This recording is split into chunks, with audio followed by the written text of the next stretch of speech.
Why ignorance creates evil. Socrates was right. Imagine this. A man walks into a room, flips a switch, and burns a village to the ground. But he doesn't know it. He thought he was turning on a light. He thought he was helping. He smiles as he walks away, thinking he did something good. This is the kind of evil Socrates warned us about, not the kind that snarls and announces itself, but the kind that believes it's doing good while causing immense harm. The kind that wears a clean face while leaving behind destruction. And here's the terrifying truth: we all carry this potential inside us. Not because we are cruel, but because we are ignorant. And that, Socrates said, is the root of all evil. We think of evil as something out there, something done by villains, by monsters, by the broken few. But Socrates didn't see it that way. He believed that no one does wrong knowingly, that every act of injustice, cruelty, or betrayal is born not from malice, but from ignorance, from a misalignment between what we think is good and what actually is. In other words, people do evil because they are confused about what is right. And that means the most dangerous person isn't the one who knows they're doing harm, it's the one who thinks they're doing good while acting blindly. That person could be your boss, your teacher, your friend. That person could be you. Click subscribe to this channel to get more profound insights. When Socrates said this, people thought he was being naive. But he was being radical. He wasn't excusing wrong actions, he was tracing them back to their source. And what he saw was that if we want a better world, we can't just punish evil, we have to understand it. We have to look at the roots, and the root, more often than not, is ignorance. Not just ignorance of facts, but ignorance of self, ignorance of values, ignorance of consequences, and maybe most dangerously, ignorance of our own blindness. Let's be honest, how much do we really know about why we do what we do? How often do we act out of habit, out of fear, out of pride, without ever questioning our motives? We think we're in control, but most of us are running on scripts we didn't write. Scripts handed down by culture, by family, by trauma. We inherit ideas of what's right or normal or successful, and we follow them without examining where they came from. We build lives on borrowed values. And then we wonder why we feel lost, or why we cause pain without meaning to. Socrates wanted to break that cycle. He believed the only way to live a good life, the only way to avoid causing harm, was to examine yourself constantly. That's why his most famous quote is, "The unexamined life is not worth living." Not because unexamined lives are boring, but because they're dangerous. A person who doesn't question themselves is a person who can justify anything. History proves this over and over. Genocides, wars, systemic oppression, they've all been carried out by people who believed they were doing the right thing. People who were convinced they were on the side of good. People who were ignorant of their own ignorance. But don't think this is just about history. It's happening today, right now. In politics, or in schools, in relationships, in you. Every time you lash out without understanding your anger, you risk spreading harm. Every time you judge someone without knowing their story, you deepen division.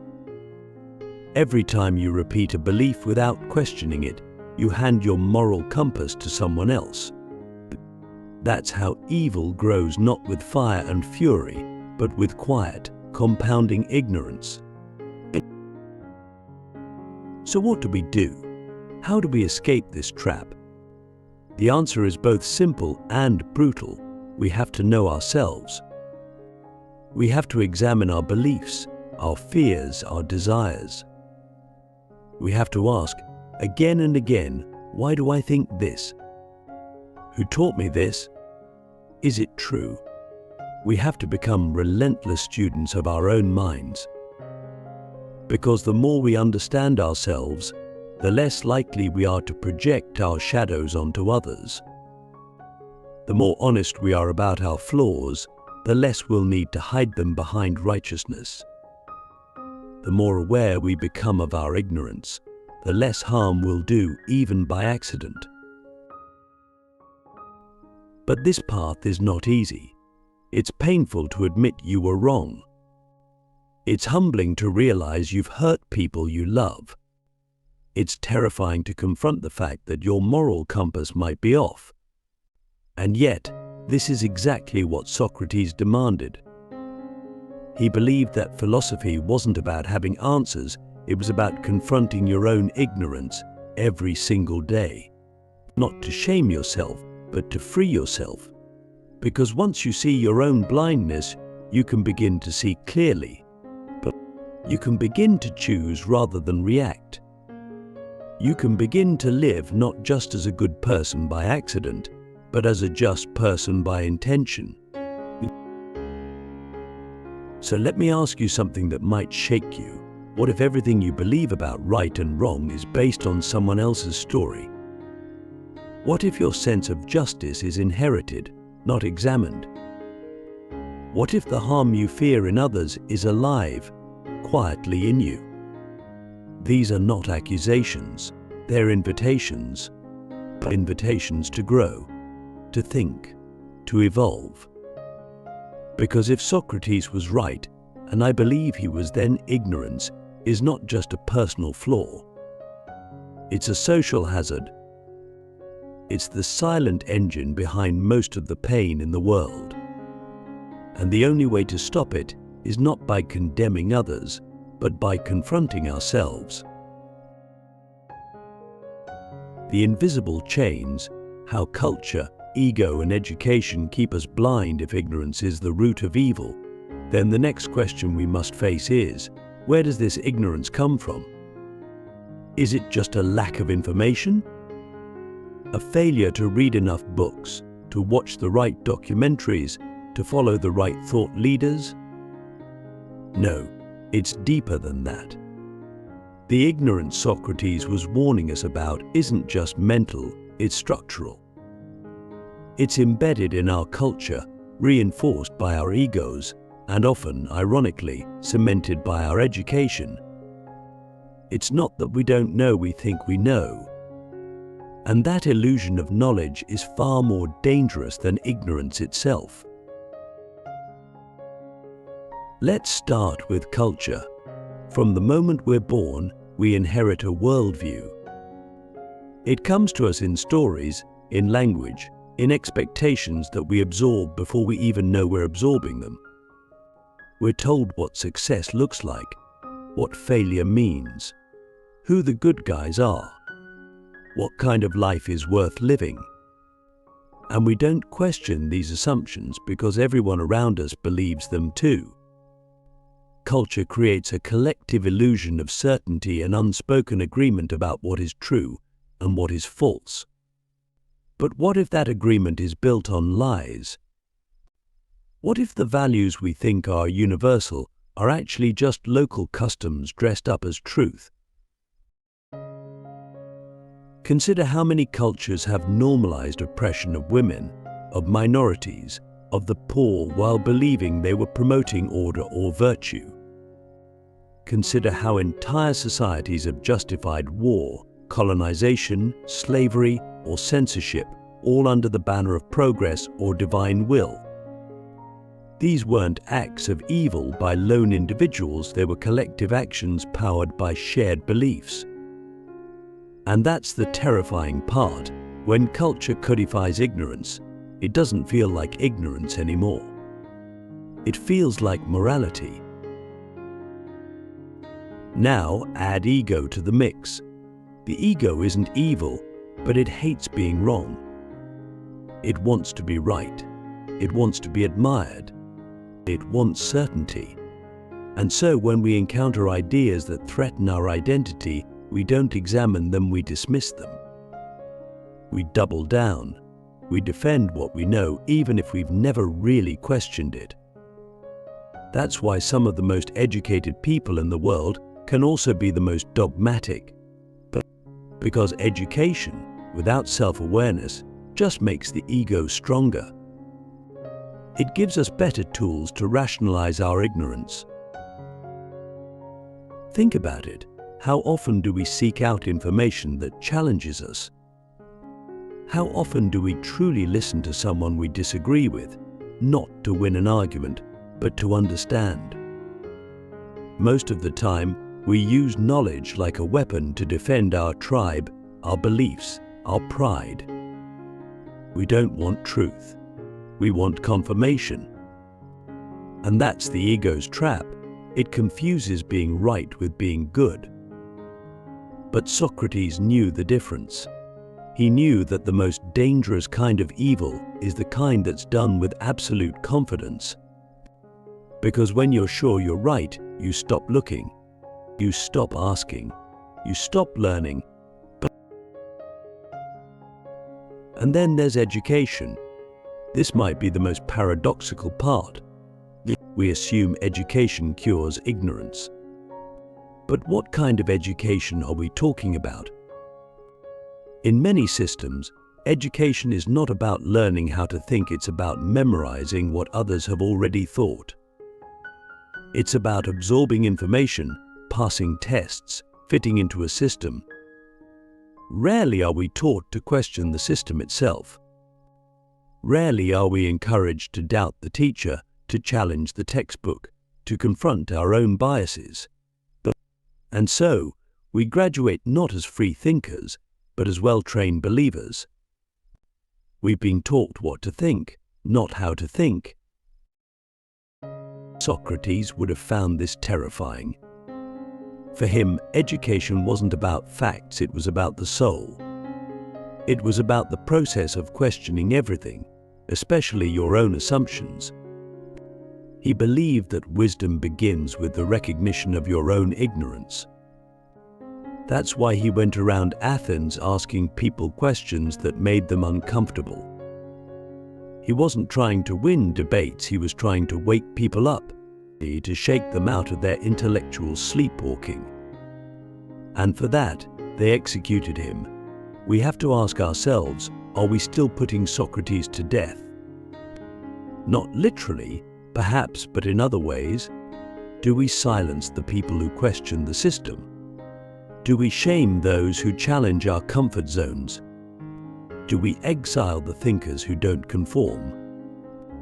Because if we do, then we're not advancing, we're just decorating our ignorance with new vocabulary.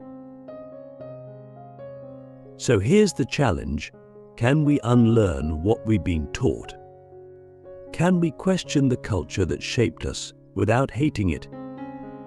Can we deflate the ego without destroying the self?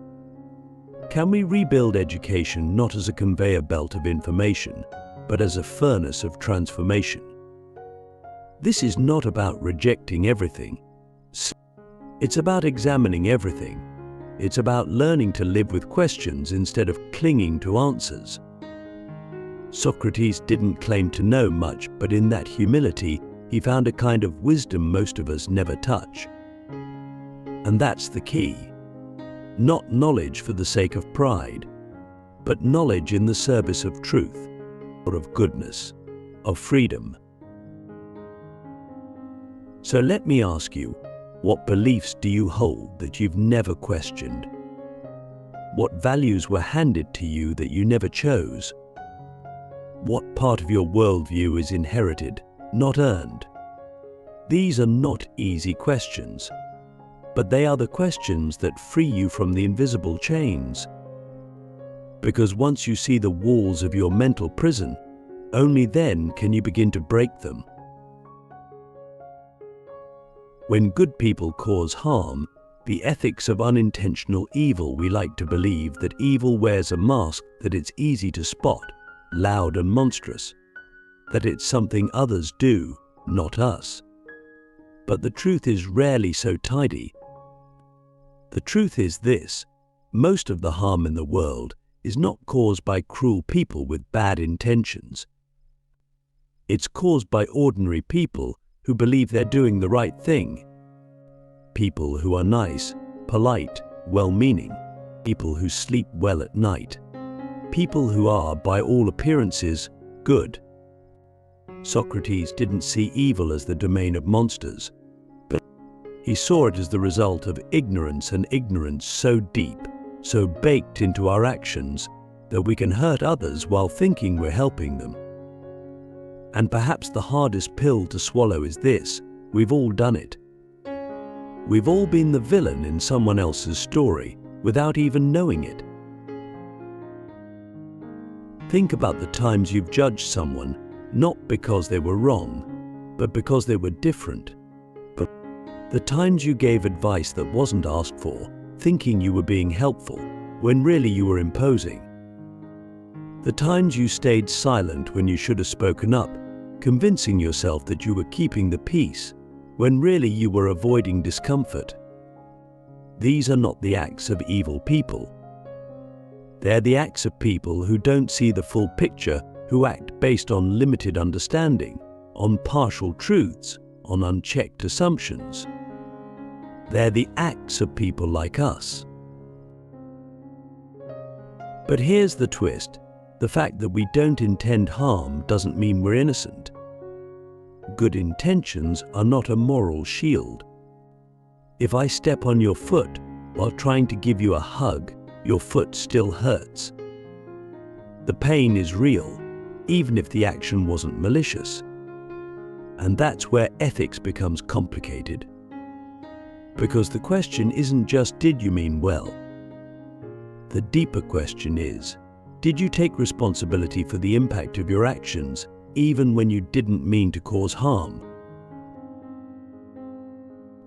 Socrates would argue that ignorance is not a moral excuse, it's a moral warning, a signal that we must dig deeper, that we must live in constant inquiry. Because only a fool believes that good intentions are enough. Wisdom begins when we realize that our perception is flawed, that our thoughts are colored by bias, that what we call helping can sometimes be controlling, that what we call truth might just be our version of it. And the more certain we are that we're right, the more dangerous we become. Certainty without reflection is the breeding ground of ethical disaster. History gives us countless examples of this. Colonialism was justified as a moral mission civilizing the world. Religious wars were fought by people who believed they were saving souls. Even today, political ideologies on all sides are often driven by people who believe they are fighting for justice, for freedom, for truth.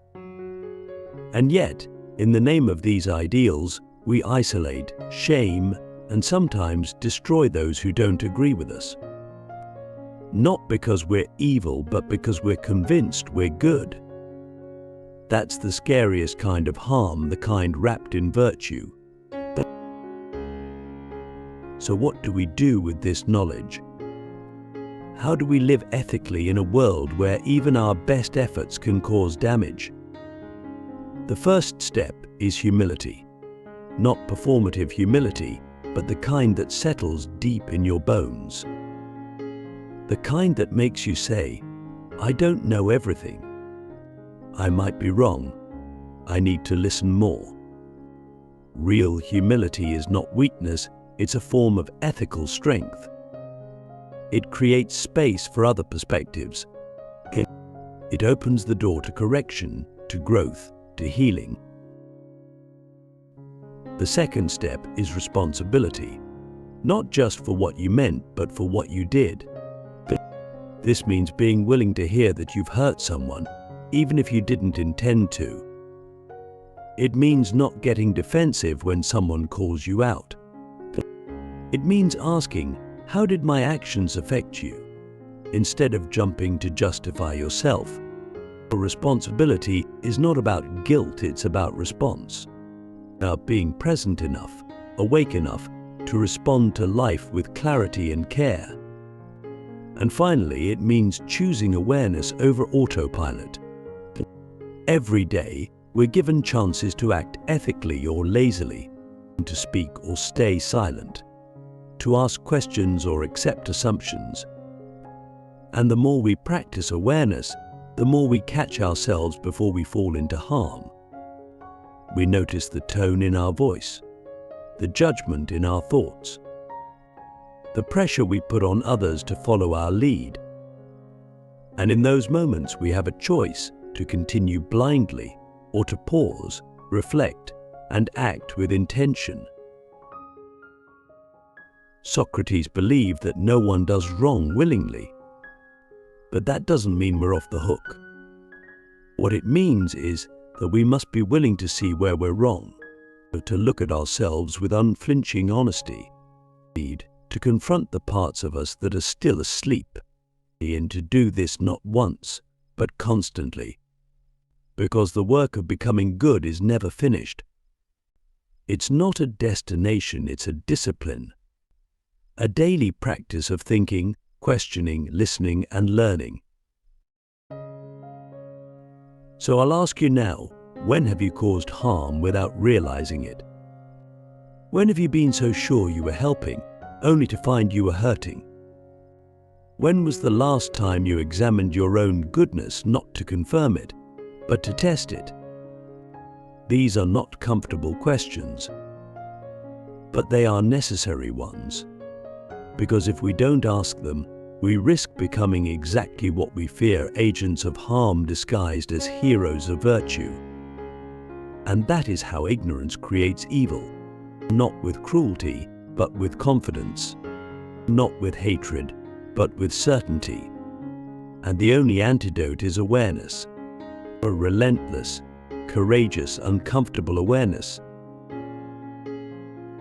The final awakening, how self-knowledge becomes the path to freedom and peace if ignorance is the root of evil, and if even the best of us can cause harm without meaning to, then what hope do we have? How do we live a life that does more good than harm, that seeks truth instead of clinging to illusions? Socrates gave us an answer, not one of comfort, but of power. He believed the answer lies in self-knowledge. Not just knowing your favorite color, your personality type, or your 5-year plan, but truly knowing yourself, your fears, your biases, your blind spots, your contradictions. To know yourself, he believed, was the beginning of wisdom. And wisdom, unlike knowledge, doesn't inflate the ego. It humbles it. It grounds it. It liberates it. Self-knowledge is not just a personal luxury. It is a moral necessity. Because you cannot live ethically if you don't understand the forces driving your actions. You can't be free if you're controlled by unconscious beliefs. You can't claim to be good if you've never questioned what good even means in your life. This is the great paradox. The more you know yourself, the less you need to prove yourself. The more you understand your limits, the more space you make for growth. The more you confront your own ignorance, the less likely you are to spread it. But this journey is not easy. It requires silence in a world addicted to noise. It demands reflection in a culture obsessed with reaction. It asks you to slow down, to turn inward, to sit with discomfort instead of avoiding it. But most people will never do this. They'll stay on the surface, repeating inherited opinions, living out scripts they never wrote, believing they are free, while being quietly ruled by fear and pride. But you don't have to be one of them. You can choose a different path. A path of awareness, of integrity, of inner peace. Because here's the reward. When you know yourself, you become unshakable. You stop needing external validation. You stop being manipulated by fear. You stop projecting your unresolved wounds onto others. You start responding instead of reacting. You start listening not just to others, but to yourself. And in that listening, you discover a clarity that no ideology can give you. A sense of moral direction that isn't borrowed, but earned. This is the final awakening, to realize that peace doesn't come from having all the answers, it comes from asking the right questions, and from living in alignment with your values, not because someone told you to, but because you've examined them and chosen them. From being able to say, I don't know, not as a weakness, but as a strength. Because I don't know is the doorway to real wisdom. It's what keeps you learning.